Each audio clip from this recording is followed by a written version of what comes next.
Shalom. Selamat sore Bapak Ibu Saudara yang dikasihi Tuhan.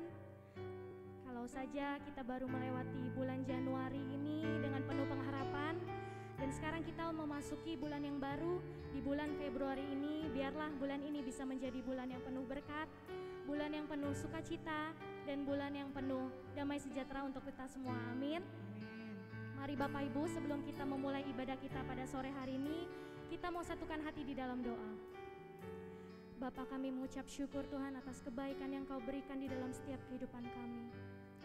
Bersyukur Tuhan atas kasih karunia, bersyukur Tuhan atas kesehatan, bersyukur juga Tuhan untuk damai sejahtera-Mu yang selalu ada di dalam hidup kami. Pada sore hari ini Tuhan, kami mau datang dan beribadah kepada-Mu. Pakailah setiap kami Tuhan, agar kami bisa menjadi terang di dalam rumah-Mu. Berkatilah setiap kami, karena kami hanya mau membawa persembahan yang terbaik yang hanya kepada-Mu. Oh haleluya Tuhan Yesus, terima kasih Tuhan. Oh mari sembah Dia, haleluya. Kami percaya Engkau yang layak Tuhan.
kasih Tuhan Yesus.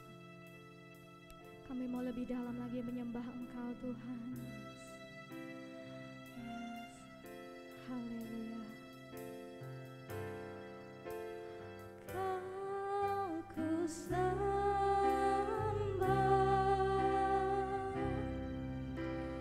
Kau ku sembah,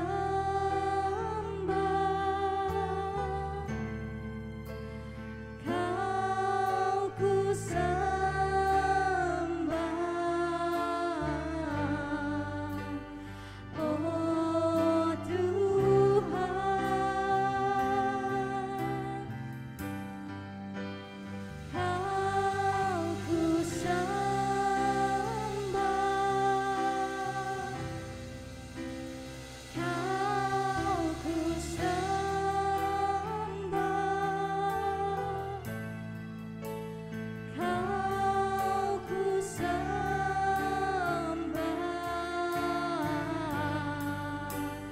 oh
sembah dan kami tinggikan Tuhan. Engkau Allah yang tetap selamanya Allah di dalam kehidupan kami. Kami mau lebih lagi memuji dan meninggikan nama-Mu Tuhan. Beracaralah di atas puji-pujian kami Tuhan. Kami yang siap memuji dan meninggikan nama-Mu lebih lagi berkata amin. Shalom, selamat sore Bapak Ibu Saudara. Berikan salam kepada kanan kirinya. Mari Bapak Ibu Saudara, saya undang untuk bangkit berdiri. Kita mau memuji Tuhan lebih lagi dan katakan kalau Tuhan Yesus itu baik dan teramat baik bagi hidup kita. Amin.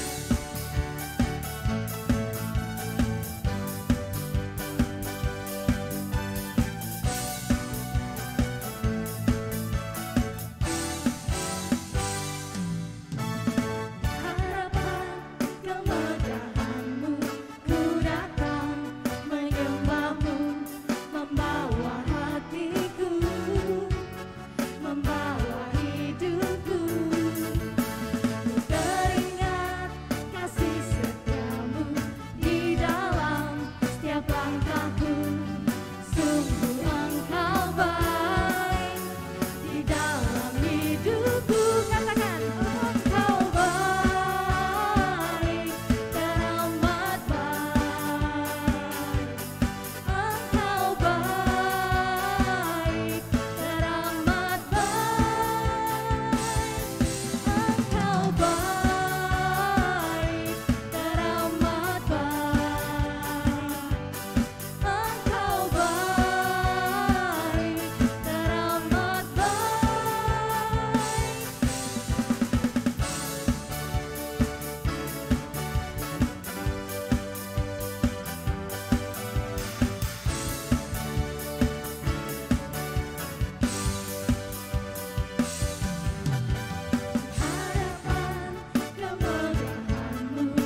lagi kita katakan.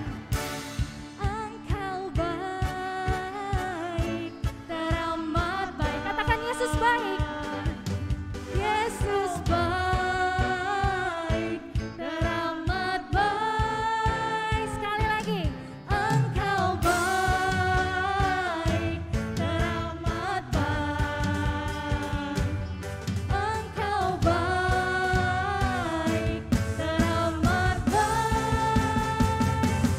Engkau baik, teramat baik.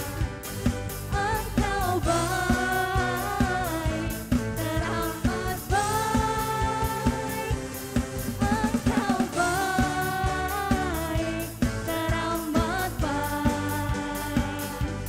Engkau baik, teramat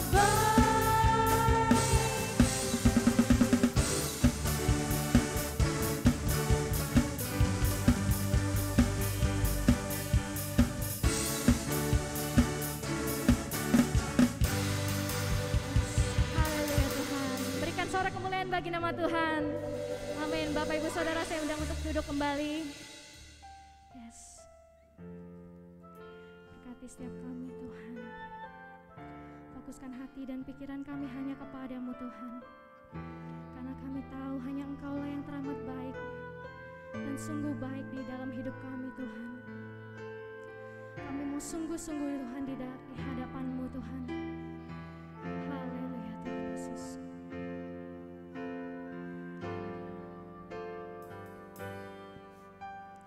Sungguh besar setiamu, Kau nyatakan bagiku.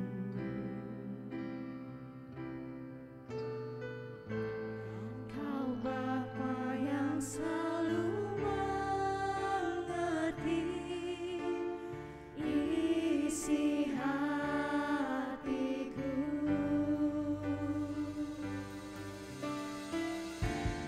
Kemuliaan-Mu Kau janjikan, aku tetap percaya. Ku percaya janji-Mu ajaib terukir dalam kehidupanku. Ku berserah di dalam kekuatan-Mu. Ku percaya.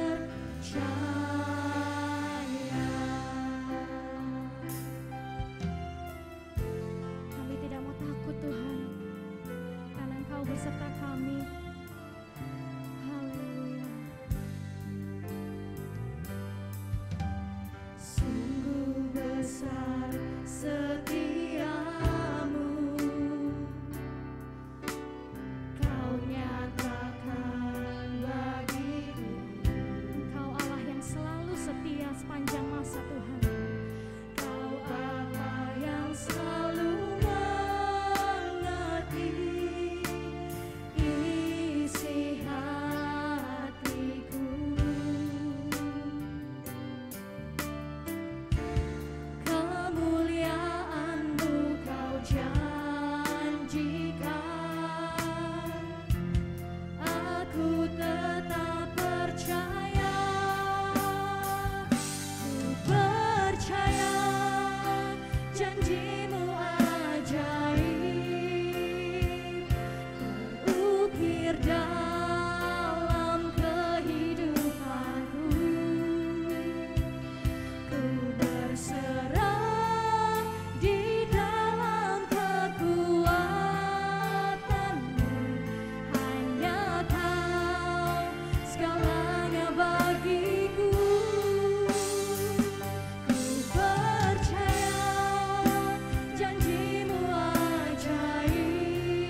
Tuhan.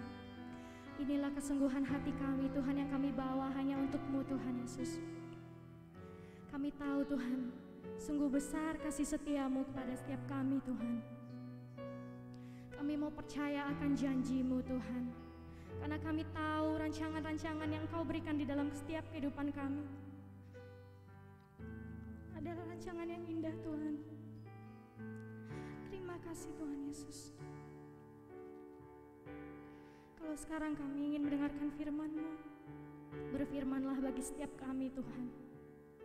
Berkati hamba-Mu yang akan menyampaikan firman, biar apa yang disampaikan bisa merema di dalam setiap kehidupan kita. Kami yang siap mendengar dan menjadi pelaku firman-Mu. Hanya di dalam nama Tuhan Yesus kami telah berdoa dan mengucap syukur. Amin.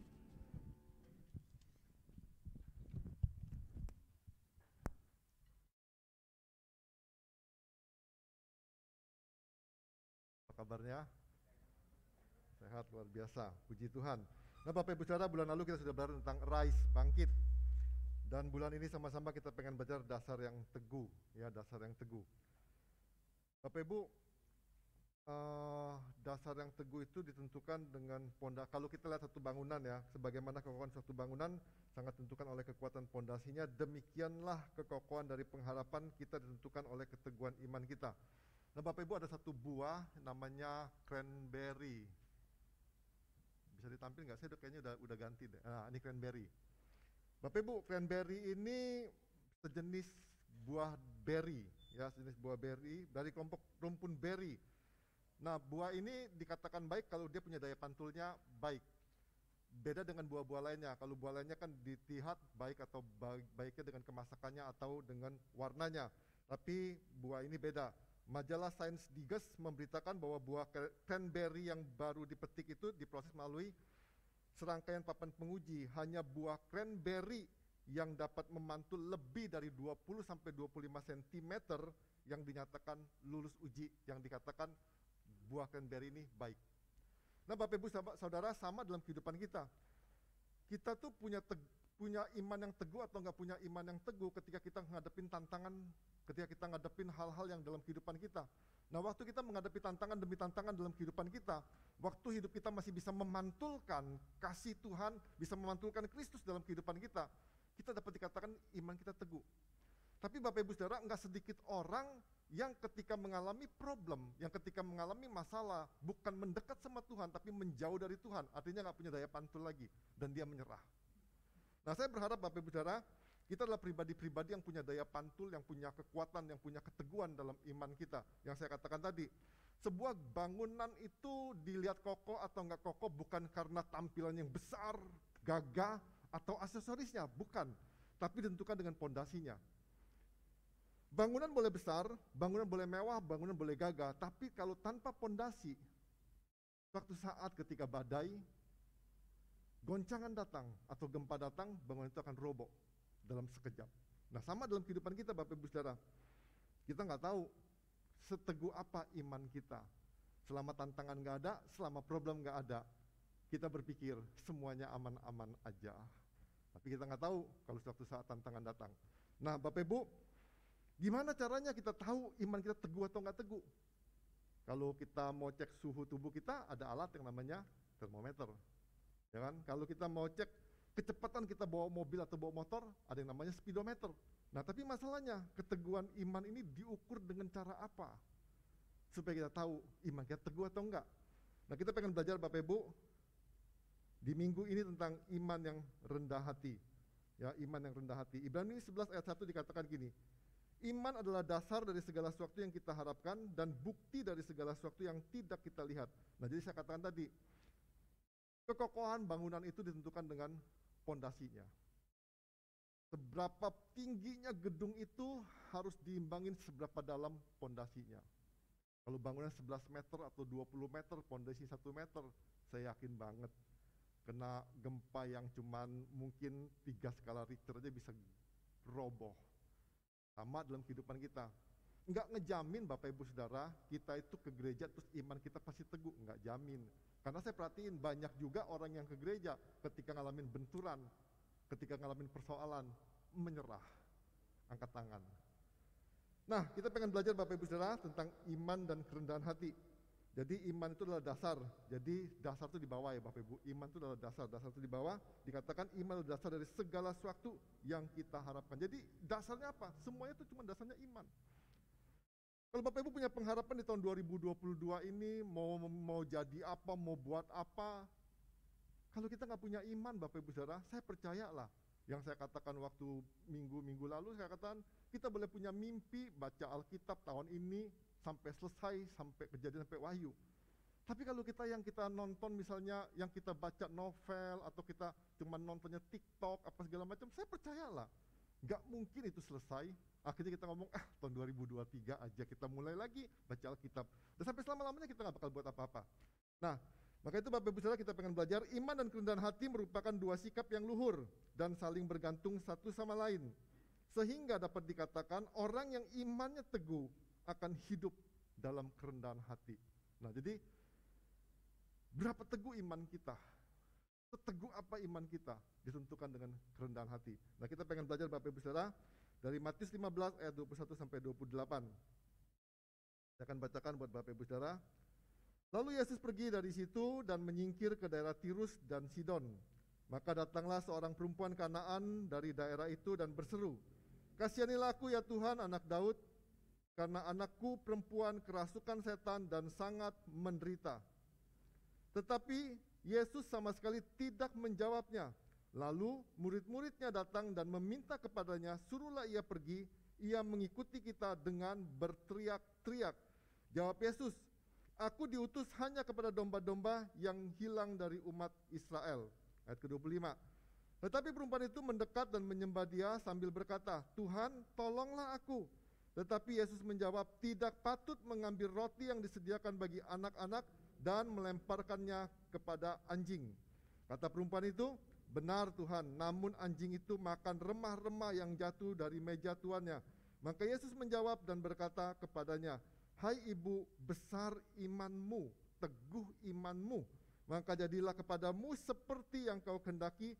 Dan seketika itu juga anaknya sembuh.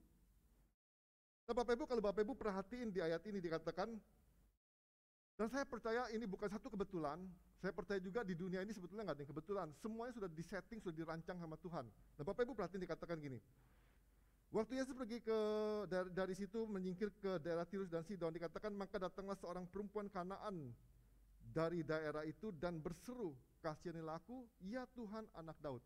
Saya percaya Bapak Ibu Saudara, perempuan Kanaan ini sudah mempertimbangkan sedemikian rupa dan dia sudah dengar berita tentang Tuhan Yesus. Siapa sih Tuhan Yesus itu? Dan dia sudah pikir matang-matang, dia sudah cerna matang-matang, dan dia sudah memastikan bahwa Yesuslah satu-satunya yang dapat menolongnya. Jadi bukan sekedar iseng datang, bukan sekedar ketemu Tuhan atau sekonyong-konyong tiba-tiba kebetulan ada Tuhan, gua teriak deh kalau sembuh. Ya, ini dia dipikirin matang-matang, dia dengar cerita tentang Tuhan Yesus, berapa baiknya Tuhan, banyak mujizat yang terjadi segala macam. Dia benar pikir matang-matang, sudah cerna matang-matang. Nah maka dikatakan gini, perempuan itu berseru dikatakan, "Kasihanilah aku ya Tuhan, anak Daud." Dikatakan, "Kasihanilah aku ya Tuhan, anak Daud." Kalau dia nggak benar-benar cari tahu siapa Tuhan yang mau dia cari, yang mau dia samperin, saya percaya nggak ada kata "ya Tuhan, anak Daud", nggak ada. Paling dia cuma bisa ngomong gini, "Kasihanilah aku ya Tuhan," selesai. Tapi dia sudah berpikir matang-matang, dia sudah dapat satu solusi, dia percaya bahwa Yesuslah satu-satunya yang bisa menyembuhkan anaknya. Nah maka dia katakan, "Kasihanilah aku ya Tuhan, anak Daud." Dikatakan karena anakku perempuan kerasukan setan dan sangat menderita. Bapak Ibu, ada tingkatan kalau orang kerasukan. Ini tingkat yang paling parah, tingkat yang paling akhir. Dikatakan kerasukan setan dan sangat menderita. Kalau Bapak Ibu perhatiin, di sini dikatakan anaknya yang sakit, tapi ibunya yang susah. Nah kadang-kadang orang tua itu bebannya menurut saya berat. Tapi kadang-kadang anak-anak nggak pernah peduli. Ya, anak-anak nggak pernah peduli. Maka dikatakan, ini mamanya yang datang ketika anaknya kerasukan setan dan sangat menderita. Kadang-kadang kita berpikir, mama, papa apa sih repotnya? Dia nggak tahu, dia belum jadi orang tua. Ya kan, nanti kalau jadi orang tua pasti dia tahu juga betapa repotnya orang tua itu ketika mengurusin anak-anaknya. Nah, Bapak Ibu kembali ke sini, dikatakan gini, kasihanilah aku ya Tuhan anak Daud, karena anakku perempuan kerasukan setan dan sangat menderita. Nah, dari sini Bapak Ibu kita pengen belajar bahwa ukuran keteguhan iman itu dengan kerendahan hati. Nah, kita pengen belajar nih dari perempuan Kanaan ini.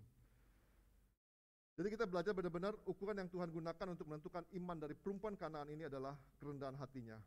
Yang saya katakan tadi, iman dan kerendahan hati itu selalu berjalan bersama-sama. Jadi semakin imannya bertumbuh, semakin rendah hatilah dia. Ya, semakin rendah hatilah dia. Nah, kita belajar yang pertama, ada 3 hal iman yang diwarnai kerendahan hati berkaitan dengan yang pertama, kesadaran akan ketidakberdayaan. Ya, jadi iman yang diwarnai kerendahan hati berkaitan dengan yang pertama, kesadaran akan ketidakberdayaan. Nah, di sini dikatakan ayat 23, ketika perempuan ini datang, Yesus ngomong begini, tetapi Yesus sama sekali tidak menjawabnya. Dia sadar perempuan ini, mungkin saya percayalah perempuan ini sudah berobat, sudah datang kemana-mana, mungkin sudah datang ke para dukun-dukun hebat di zamannya waktu itu. Sampai dia udah sampai putus pengharapan, dia sudah nggak punya pengharapan, dia mendengar berita tentang Yesus, nggak tahu dari mana, pokoknya dengar berita tentang Tuhan Yesus. Dan dia yakin dan dia percaya Yesuslah satu-satunya yang bisa menolong anak perempuannya. Nah, di tengah-tengah itu dikatakan, tapi ketika dia datang, ketika dia berteriak, kasihanilah aku ya Tuhan anak Daud, karena anakku perempuan kerasukan setan. Tetapi Yesus dikatakan ayat 23, tetapi Yesus sama sekali tidak menjawabnya. Bapak Ibu bisa ngebayangin kan? Ketika kita datang kepada seseorang yang kita berpikir, ini satu-satunya orang yang bisa menolong saya. Tapi ketika kita datang, kita dicuekin. Pintu rumah pun gak dibuka. Cuman anjing yang menggonggong yang menyambut kita. Bapak Ibu ngomong apa? Marah, kita bisa marah. Kita bisa kesel, kita bisa kecewa. Kurang ajar nih orang. Bisa dong. Kita bisa marah. Nah, tapi jelas-jelas dikatakan, udah itu ngomongin lagi sama muridnya. Muridnya ngomong gini, lalu murid-muridnya datang dan meminta kepadanya, suruhlah ia pergi, ia mengikuti kita dengan berteriak-teriak. Artinya Bapak Ibu, kata-kata yang dikatakan tadi, Yesus anak Daud, kasihanilah aku. Kasihanilah aku ya Tuhan. Diulang-ulang terus, diulang-ulang terus. Sampai mungkin murid-muridnya sudah gerah, usir aja Tuhan. Lebih bisa bayangin. Di tengah-tengah enggak keberdayaan, di tengah-tengah satu pengharapan yang dia yakin cuman Yesus yang bisa nolong. Tapi Yesus enggak menjawab. Yesus enggak gubris. Yesus cuekin. Bapak bisa bayangin betapa direndahkannya perempuan Kanaan ini. Kita bisa marah kan? Kalau kita datang kepada seorang yang kita pikir ini saudara yang bisa tolong kita, ini orang satu-satunya bisa tolong kita. Datang sama dia, kenyataannya dicuekin, ditelepon ulang-ulang, enggak disambut, enggak digubris, di WA, enggak dibales, enggak diapa-apain. Kecewa enggak Bapak Ibu Saudara? Bisa marah loh. Jelas dikatakan, tetapi Yesus sama sekali tidak menjawab, langsung buyar semua pengharapannya. Yang tadi dia berpikir Yesus yang baik, Yesus membuat mujizat, Yesus yang belas asih, Yesus yang bisa melakukan banyak perkara, banyak hal-hal yang bisa Yesus buat, semuanya buyar.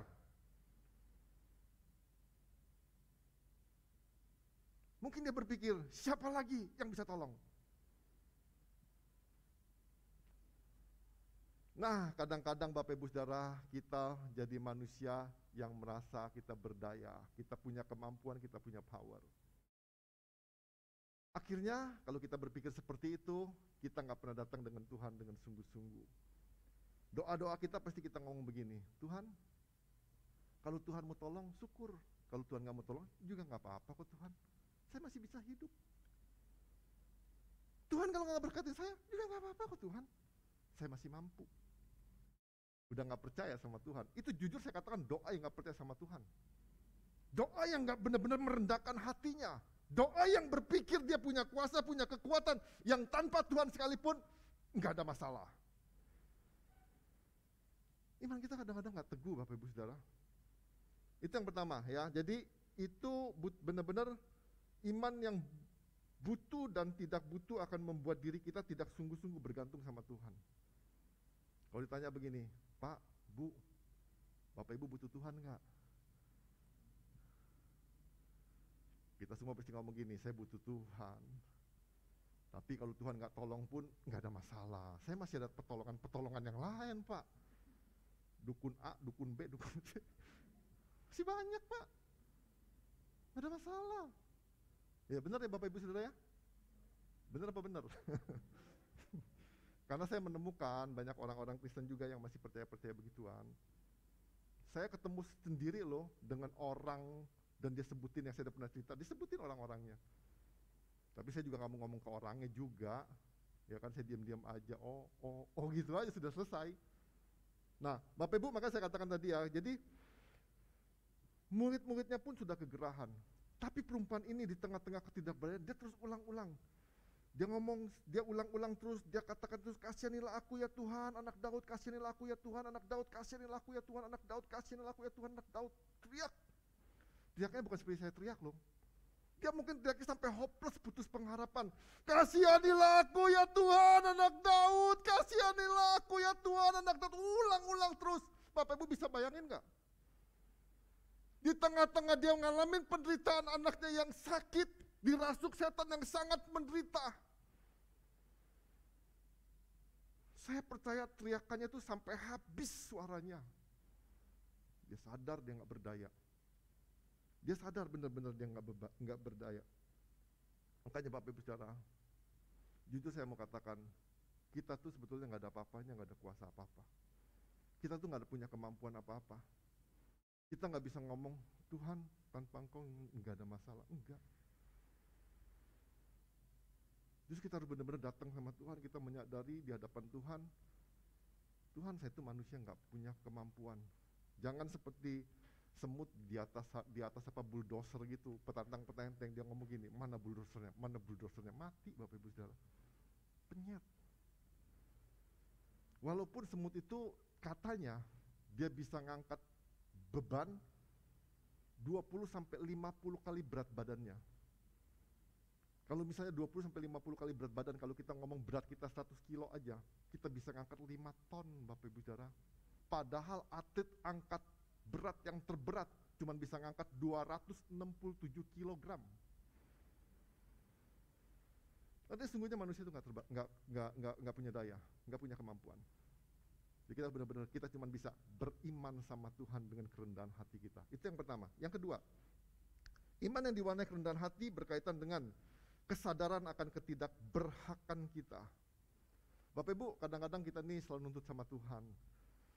Terus kita kadang-kadang berpikir, kita sudah berdoa, kita sudah baca Alkitab, kita sudah ke gereja, dan kita berpikir kita punya hak. Kita nuntut Tuhan.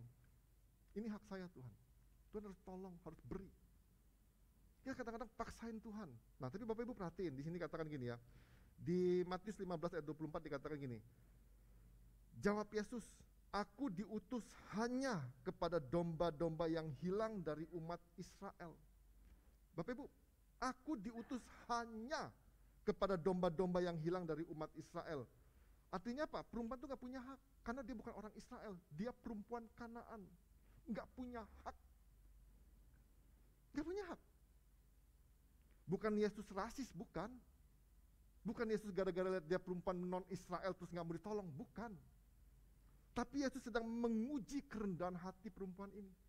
Maka dikatakan, aku diutus hanya kepada domba-domba yang hilang dari umat Israel. Bapak Ibu bayangin, ketika saya datang kepada orang lain, atau kita datang kepada orang lain yang saya katakan tadi, yang pertama udah digonggongin anjing, pintu gak dibuka, WA gak dibalas, telepon gak digubris.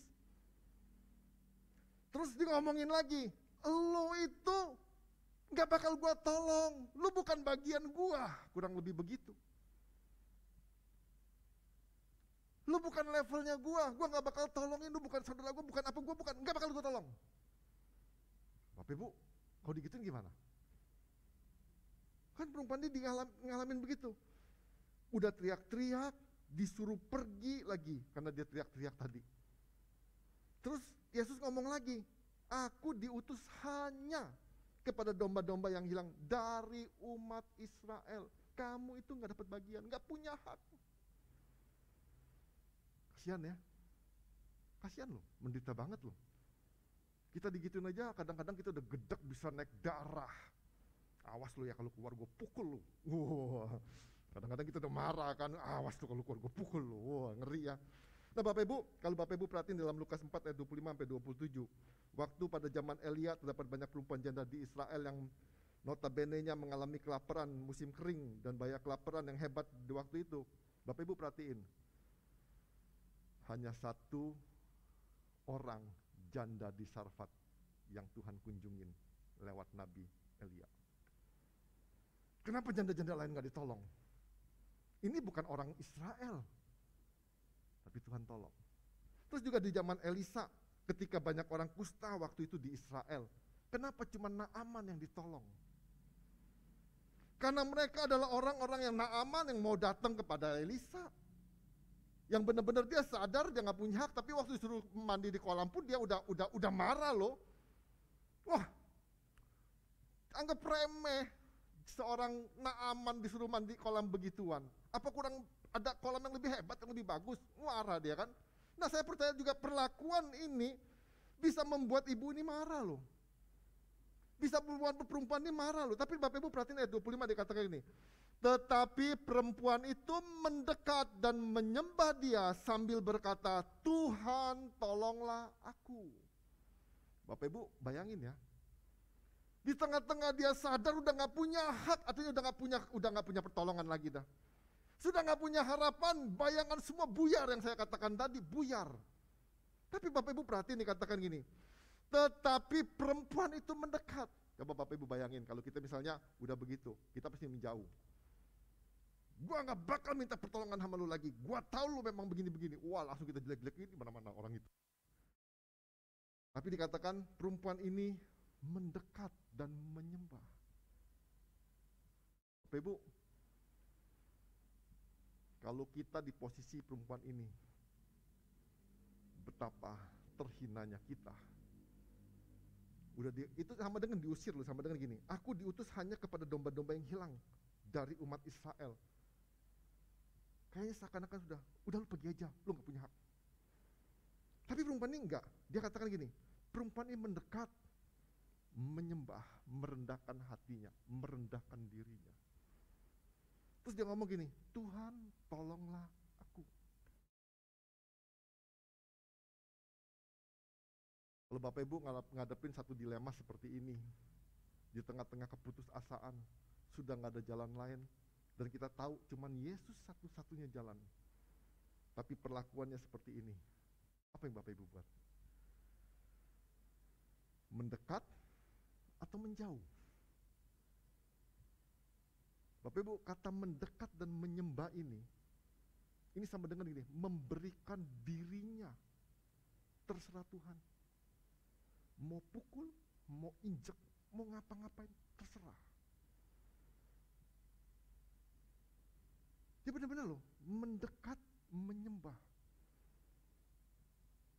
Dia gak begini, mendekat, gak lihat begini, enggak. Dia nundukin kepalanya, saya tontonin begini. Dia nundukin kepalanya, dia menyembah. Dia gak ngeliat Tuhan lagi. Terserah Tuhan, mau jitak dia, mau pukul dia, mau injek dia. Dia sadar dia gak punya hak. Dia sadar dia gak punya hak. Saya pengen tanya, Bapak Ibu punya hak gak? Kadang-kadang kita tuntut hak kita. Saya berhak Pak di sini, saya berhak atas rumah ini, saya berhak atas warisan ini. Kita ribut gara-gara warisan. Kita berantem, kita bunuh-bunuhan gara-gara warisan. Tuntut hak. Perempuan ini sadar, dia tahu. Maka dia sadar di tengah-tengah dia cuma minta belas kasihan Tuhan. Maka dia ngomongin, Tuhan tolonglah aku. Cuman itu yang bisa ngomongin. Tuhan, tolonglah aku. Cuman kata itu doang yang bisa dia ngomongin. Dia sudah sadar, udah nggak bisa ngapa-ngapain. Itu yang kedua. Jadi kesadaran akan ketidakberhakannya. Jadi Bapak Ibu, saya katakan tadi sekali lagi, ini bukan gara-gara Tuhan punya benci karena rasnya beda, bukan. Ya kan, Yesus juga diutus kepada domba-domba yang hilang yang di luar bangsa-bangsa Israel. Ya, jadi kadang-kadang ya saya katakan tadi, kita kadang-kadang selalu memaksakan diri karena kita kayaknya punya hak. Hati-hati Bapak Ibu Saudara ya, iman yang teguh, iman yang merendahkan hatinya. Ya, itu yang kedua. Yang ketiga, iman yang diwarnai kerendahan hati berkaitan dengan kesadaran akan ketidaklayakan. Pernah dengar nggak Bapak Ibu Saudara? Kalau misalnya gini, kalau saya ngajak Bapak Ibu Saudara, ayo dong pelayanan, saya nggak layak Pak. Sering ya, Bapak Ibu pernah ngomong gitu kan kalau sama saya kan? Terus saya langsung ngomong gini, siapa yang bilang nggak layak? Saya juga nggak layak kan? Kita semua hidup tuh karena anugerah. Bener loh. Kalau Tuhan pilih kita bukan karena kita baik. Kalau Tuhan pilih kita bukan karena kita hebat, bukan. Kalau Tuhan pilih kita bukan karena kita ganteng atau cantik, bukan. Tuhan pilih kita semata-mata karena anugerah Tuhan. Nah, Bapak Ibu perhatiin di sini katakan gini, ayat ke-26. Setelah itu Yesus ngomong gini, tetapi Yesus menjawab, tidak patut mengambil roti yang disediakan bagi anak-anak dan melemparkannya kepada anjing. Enggak pantas, enggak layak. Saya ulangin lagi, dikata gini, tidak patut mengambil roti yang disediakan bagi anak-anak dan melemparkannya kepada anjing. Bapak Ibu bisa marah enggak kalau diomongin begini? Satu-satunya firman Tuhan yang soal kesembuhan, yang soal ini, cuma di sini Bapak Ibu Saudara. Bapak Ibu perhatiin, banyak orang kusta datang, nggak banyak embel-embel, orang buta datang, orang lumpuh datang, Tuhan nggak pernah ngomong begini loh. Sampai ujiannya keras begini ini enggak. Dikatakan, nggak pantas mengambil roti yang disediakan bagi anak-anak dan melemparkannya kepada anjing. Bapak Ibu bisa bayangin, seorang perempuan Kanaan ini disetarain dengan anjing. Bukan Yesus menghina dia, tapi Yesus sedang menguji kerendahan hatinya. Kalau Bapak Ibu digituin gimana? Marah? Apa kita biasa aja sih, itu biasa gituan mah. Saya bahkan lebih jelek dari anjing kok. Kalau anjing tuh bukan ras yang paling buruk. Saya itu anjing kampung Pak, yang paling kampung-kampung sekali Pak. Kalau anjing Doberman kan masih mending lah. Ya kan masih ada harganya. Kalau anjing kampung nggak ada harganya Bapak Ibu Saudara. Paling berharga di Lapo. Lebih dari itu nggak ada harga. Tapi Bapak Ibu kan dikatakan nggak pantas mengambil roti disediakan bagi anak-anak dan melemparkannya kepada anjing. Perempuan itu tahu Bapak Ibu Saudara, dia cuma butuh anugerah Tuhan. Dia cuma butuh kebaikan Tuhan. Dia udah tahu, udah nggak berdaya, nggak punya hak, nggak layak lagi. Dia cuma minta anugerah Tuhan. Dia cuma minta kebaikan Tuhan. Maka di ayat ini dikatakan, ayat 27 dikatakan gini, kata perempuan itu, benar Tuhan. Coba kalau Bapak Ibu yang ngomong, coba kalau saya ngomong begini, memang lu gak pantas pelayanan, marah gak Bapak Ibu Saudara? Marah, cuman gara-gara saya ngomong begini, ayo Pak Bu pelayanan, saya gak layak Pak. Bapak Ibu yang ngomong, maka gak marah. Coba kalau saya balik saya ngomong, Bapak Ibu memang gak layak pelayanan, marah pasti. Wah Andi tuh ngapain tuh ngomong-ngomong begitu, kurang ajar tuh, emang ngomongnya begitu kan. Tapi ini jelas-jelas Tuhan yang ngomong loh. Ini Tuhan yang ngomong, dia ngomong gini, gak pantas ngambil roti yang disediakan bagi anak-anak dan melemparkannya kepada anjing. Dia ngomong gini, benar Tuhan. Coba Bapak Ibu berani ngomong begitu gak? Kalau itu dia ngomong gitu, lo emang gak pantas lu pelayanan. Bener Pak Wandi? Enggak, pasti ngomong gini, ajar dia, awas. Oh. Perempuan ini enggak, dia enggak balas, dia enggak marah, dia enggak bersungut-sungut, dia enggak kepahitan, dia enggak sakit hati. Tapi dia ngomong, benar Tuhan, dikatakan, namun anjing itu makan remah-remah yang jatuh dari meja tuannya. Dia enggak harapin berkat di meja. Kalau ada sisa Tuhan, anjing itu makan. Mungkin ketika anak ngekrek roti itu krek, ada yang lepas rantok, ambil, itu berkat buat dia. Itu anugerah buat dia. Itu kebaikan buat dia. Cuman satu hal yang saya percaya Bapak Ibu Saudara, walaupun roti di meja sama roti di bawah sebetulnya mujizatnya sama, rasanya sama. Cuman penghinaannya tadi yang gak bisa kita terima. Ya benar ya Bapak Ibu Saudara ya. Coba Bapak Ibu, kalau saya undang Bapak Ibu Saudara makan di rumah, ada banyak bak-bakan lah taruhlah. Terus ada sate yang Bapak Ibu mau. Pak, saya mau satenya, saya lempar. Nih, marah gak Bapak Ibu Saudara? Marah. Tapi saya pengen tanya, nikmatnya sama gak? Rasanya sama gak tuh sate? Sama, tapi kok marah? Hah? Kenapa marah? Kan satenya sama. Saya kasih juga sate yang diminta. Nikmatnya sama, rasanya sama, mau 10. Saya kasih 10. Kok marah? Nah, gak sopan, dia gak sopan nih kalau gitu nih. Nah Bapak Ibu Saudara, kita harus sadar bahwa kita memang gak layak. Kalau kita hidup, kalau kita diberkati, kalau kita mengalami banyak hal dalam kehidupan kita, semata-mata saya katakan ini anugerah Tuhan yang Tuhan berikan dalam kehidupan kita. Ini kebaikan Tuhan yang Tuhan berikan dalam kehidupan kita. Bukan karena kita pantas, bukan karena kita layak, bukan. Semata-mata karena kebaikan Tuhan, semata-mata karena anugerah Tuhan. Nah oleh karena itu Bapak Ibu Saudara, jelas dikatakan, benar Tuhan, namun anjing itu makan remah-remah yang jatuh dari meja tuannya. Sudah datang menyembah, di ngomong lagi nggak patut, nggak pantas. 3 kali loh. Kita 1 kali aja udah ngedendam banget loh. Ini 3 kali. Yang pertama nggak dijawab, ya kan? Yang kedua diapain tadi? Hah? Kayak seakan-akan dia ini hanya. Jika di ngomongin, lu nggak pantas nerimanya. Marah kita. Nah ini Bapak Ibu Saudara, kalau kita mau di tahun 2022, pengharapan kita bisa nerimanya. Jangan pikir kita layak. Jangan pikir kita pantas. Jangan pikir kita punya hak. Jangan pikir kita punya power. Buang itu semua. Sampai benar-benar imannya teruji. Sampai benar-benar dia ngalamin pengujiannya. Maka dikatakan gini, benar Tuhan, namun anjing itu makan remah-remah yang jatuh dari meja tuannya. Bapak Ibu bayangin ya, dia bisa loh menyamakan dirinya seperti anjing.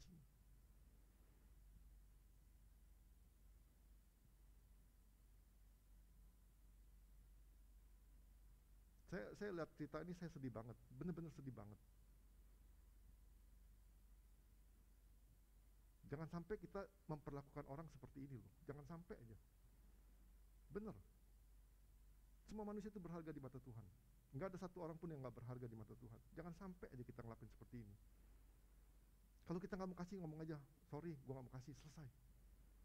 Jangan sampai kita ngomong, lu gak pantas, lu gak punya hak, lu gak punya kemampuan. Jangan sekali-sekali. Kalau kita gak ada, kita ngomong aja. Kalau kita gak mau, kita ngomong aja, sorry, gue gak bisa bantu, selesai. Jangan hina. Nah akhirnya perempuan ini lewat, masuk. Jadi bukan Yesus yang ngomong tadi ya, bukan Yesus menghina dia seperti anjing, bukan loh. Tapi dia sedang menguji kerendahan hatinya. Nah di ayat 28 Bapak Ibu Saudara, di ayat 28 yang saya katakan tadi ya, sebelum itu saya katakan gini, perempuan ini menyadari bahwa dirinya memang layak. Perempuan ini menyadarin dia memang gak layak untuk terima pertolongan Tuhan. Dia cuma minta anugerah aja lah. Anugerah itu memang bukan karena kita pantas, bukan karena kita layak, bukan karena kita punya hak, bukan karena kita punya daya, bukan. Memang itu anugerah, udah datang, anugerah aja. Kita datang sama Tuhan itu cuma anugerah aja Bapak Ibu Saudara. Jadi kita nggak bisa buat apapun, nggak bisa, cuman ya udahlah, terserah Tuhan.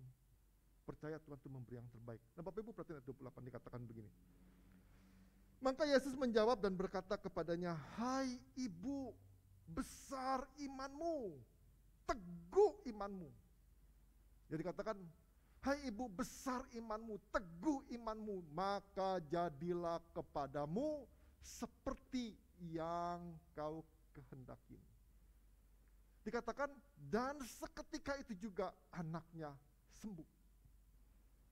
Mujizat. Kenapa dia mau rendahin hati dia? Saya percaya Bapak Ibu Saudara, sampai batas tertentu manusia itu nggak bisa buat apa-apa. Saya percaya banget, sampai batas tertentu manusia itu nggak bisa buat apa-apa. Dia cuma bisa datang seperti perempuan ini datang. Sampai titik tertentu, uang kita nggak ada gunanya. Saya pernah mimpi. Waktu mimpi itu kayak perang apa kayak gimana gitu loh. Jadi seakan-akan saya tuh ngalamin satu ketakutan yang nggak bisa buat saya ngapa-ngapain. Di situ saya menyadarin semua yang ada dalam kehidupan saya itu udah nggak ada gunanya sama sekali. Cuma seakan-akan tinggal tunggu waktu kematian. Ya sekarang kan isu perang dunia ketiga, Omikron yang semakin mengganas, gelombang ketiga udah akan terjadi. Bapak Ibu bisa bayangin kan? Omikron bawa tantenya lagi, tante Ikron, dia bawa anak-anaknya lagi. Bingung kan? Kalau Bapak Ibu, saya percaya kok, suatu saat kita pasti diperhadapin dengan keterbatasan kita. Kita nggak bisa ngapa-ngapain. Cuman satu jalannya seperti perempuan ini. Cuman satu jalannya seperti perempuan ini. Maka 2022, sebelum dipaksa dengan keadaan, ya, sebelum dipaksa dengan keadaan, saya ngajak Bapak Ibu Saudara, ayo rendahkan hati kita serendah-rendahnya. Rendahkan hati kita serendah-rendahnya. Benar, rendahkan hati kita serendah-rendahnya. Dan kita bisa melihat, maka dikatakan, "Hai ibu, besar imanmu." Sampai Tuhan bisa ngomong, "Hai bapak-bapak, ibu-ibu, besar imanmu, teguh imanmu, maka jadilah kepadamu seperti yang kau kehendakin." Seketika itu juga, dan seketika itu juga anaknya sembuh.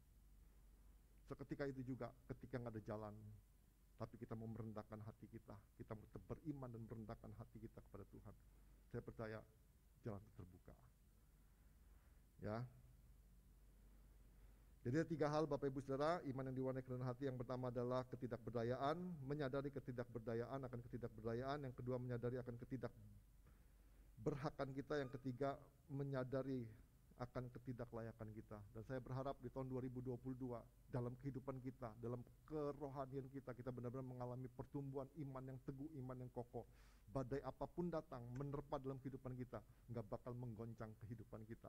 Tapi kita percaya, seperti perempuan ini percaya, satu-satunya yang bisa menolong dia cuman Yesus, dan dia mengalami itu. Ya, kesimpulannya, kerendahan hati merupakan ukuran iman dalam diri seseorang. Semakin seorang bersikap rendah hati, yaitu menyadari ketidakberdayaannya, ketidakberhakannya, dan ketidaklayakannya di hadapan Tuhan, maka semakin nampak besar dan teguh imannya. Mari kita berdoa.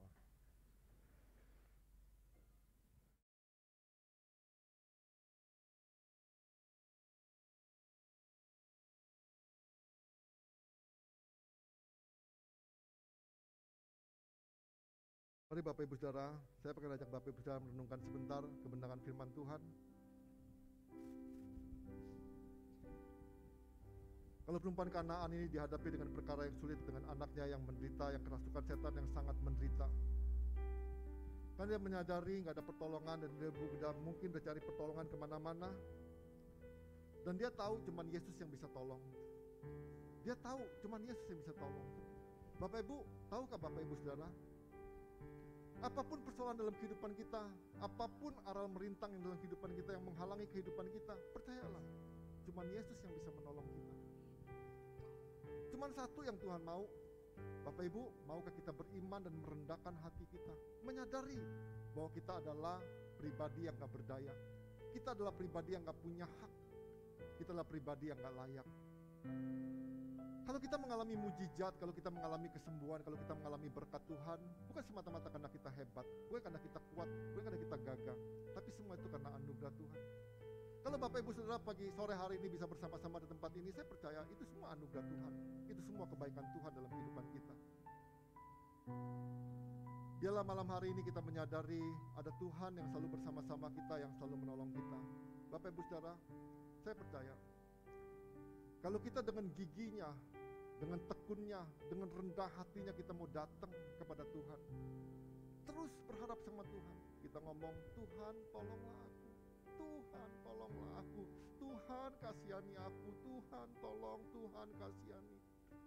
Dan Bapak Ibu datang terus menerus, sampai benar-benar kita tuh merasa dan kita sadar kita gak punya daya, kita gak punya hak, kita gak layak, kita gak pantas. Saya percaya biarlah Tuhan melihat iman kita yang besar, Tuhan melihat iman kita yang teguh, dan Tuhan berkata kepada kita, jadilah seperti yang kau kehendaki. Dan seketika itu juga sembuhlah anak itu. Dan seketika itu juga Tuhan membuka jalan buat Bapak Ibu Saudara. Terima kasih Tuhan Yesus. Kami percaya Tuhan, rancangan-Mu gak pernah gagal. Kami percaya Tuhan, biarlah kalau sore hari ini kami belajar dari perempuan Kanaan yang rendah hati, yang terus taruh iman, yang tidak tergoyahkan dengan apapun juga, sekalipun dia harus mengalami penghinaan, sekalipun dia harus direndahkan serendah-rendahnya Tuhan. Ajar setiap kami Tuhan. Bukan kami semakin menjauh ketika tidak dijawab doa-doa kami, tapi kami semakin mendekat, semakin menyembah Engkau Tuhan Yesus, dan berkata, Tuhan tolonglah kami, Tuhan tolonglah aku. Terima kasih Tuhan, kami percaya Tuhan, Kau masih sanggup melakukan mujizat, Kau masih sanggup Tuhan melakukan banyak hal dalam kehidupan kami Tuhan Yesus. Dan kami percaya Tuhan banyak hal-hal yang tidak mungkin itu boleh terjadi dalam kehidupan kami Tuhan Yesus. Terima kasih Tuhan Yesus. Terima kasih Bapa. Terima kasih Tuhan Yesus. Kami percaya Tuhan, Kau Allah yang penuh belas kasihan, Kau Allah yang berlimpah dengan belas kasihan Tuhan. Kami percaya Tuhan, Engkau tidak pernah menolak orang yang datang kepada Engkau. Engkau tidak pernah menolak orang yang datang kepada Engkau. Engkau tidak pernah menolak, mengusir orang yang datang kepada Engkau Tuhan. Tapi dengan belas kasihan-Mu yang besar Tuhan, Engkau akan membuka tangan-Mu Tuhan. Engkau akan merangkul setiap orang-orang yang datang kepada Engkau Tuhan Yesus. Terima kasih Tuhan buat sore hari ini. Terima kasih Tuhan. Terima kasih Tuhan Yesus. Kami bersyukur Tuhan, biarlah kebenaran ini boleh menemukan tempat yang terbaik dalam hati kami. Biarlah kebenaran ini boleh bertumbuh berakar dalam kehidupan kami Tuhan. Kami berdoa Tuhan, biarlah setiap kami Tuhan di tempat ini Tuhan semakin merendahkan hatinya Tuhan, dan semakin beriman kepada Engkau Tuhan Yesus. Dan kami percaya Tuhan, 2022 adalah tahun kemenangan buat setiap kami. Tahun di mana mujizat boleh terjadi dalam kehidupan kami Tuhan. Tahun di mana Tuhan perkara-perkara yang tidak bisa kami lihat, Engkau persiapkan bagi setiap kami Tuhan. Yang tidak pernah kami dengar Tuhan, Engkau mempersiapkan bagi setiap kami Tuhan. Dan kami percaya Tuhan, tahun 2022 tahun di mana Tuhan yang tidak ada menjadi ada Tuhan Yesus. Terima kasih Bapa, terima kasih Tuhan. Sebentar Tuhan kami mau